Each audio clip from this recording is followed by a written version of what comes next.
Less seasonal workers were needed this year, and the Illinois Retail Merchants Association says high costs aren't the only reason why.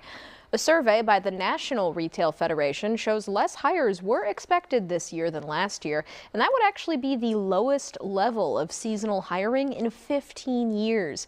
You might think it's because of tariffs, but not necessarily. Sales numbers may be up, but the amount of product sold is down. Mix in inflation, and retailers are making tough calls. Much of the price is already baked in by the time it gets to them. One of the things they can control is their headcount. Everyone needs to be in both the online as well as the brick and mortar. And I think you see that in many online companies acquiring brick and mortar stores, and brick and mortar stores ensuring that they have a pretty vital presence online.